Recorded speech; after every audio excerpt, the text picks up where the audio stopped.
DTI news, हर खबर का असर। आइए आज हम दर्शन कराते हैं आपको शहर की कुछ सड़कों के। आप भी हमारे साथ मज़े लीजिए इस अद्भुत सवारी का, जिसमें हमारे महान ठेकेदारों और मनपा के इंजीनियरों ने हमें ऐसी सड़कें बनाकर दी हैं जिसमें गाड़ी चलाते समय आपकी गड्डी और हड्डी दोनों को यमराज के रोज़ ही दर्शन हो जाते हैं। और ऐसे दर्शन रोज़ होने के बाद हम और आप अपने नेताओं, ठेकेदारों और मनपा अधिकारियों को किस नाम से संबोधित करेंगे, ये यहाँ कहने की बात ही नहीं है। बात अगर हम शहर के टेंडर में मलाई टेंडरों की करें तो दो कामों का नाम बड़ी प्रमुखता से लिया जाएगा। एक तो है अवैध बांधकाम और दूसरा आता है सड़क निर्माण और उसके रिपेयर का काम।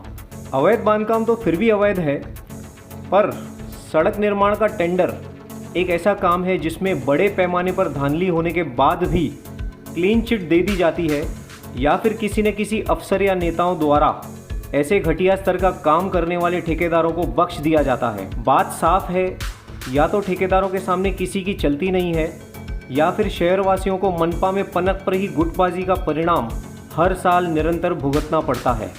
सैकड़ों करोड़ रुपए झोंक दिए जाते हैं सड़क निर्माण के काम में, और फिर कुछ महीने बाद उसी सड़क के रिपेयर पर फिर से और कुछ करोड़ सर्वसम्मति से पास भी कर दिए जाते हैं। तो सवाल ये आता है कि आखिर मनपा के खजाने का ऐसा दुरुपयोग क्यों और किसके शय पर होता है। मनपा में कुर्सी पर काबिज अभियंता क्या इतने अक्षम हैं कि उन्हें सड़क निर्माण और उसकी क्वालिटी के बारे में ठेकेदारों द्वारा इतना अंधेरे में रखा जाता है, या फिर ठेकेदारों का इतना दबदबा है कि उनके काम पर कोई प्रश्न नहीं उठाना चाहता। कोई तो बात होगी कि सड़क निर्माण और रिपेयर के मामले में जनता के साथ हमेशा धोखा ही होता आया है।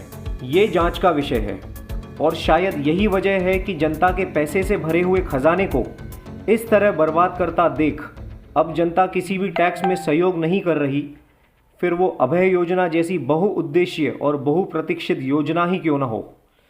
ये सवाल मनपा, नेता, ठेकेदार और स्वयं जनता के लिए भी काफ़ी बड़ा है।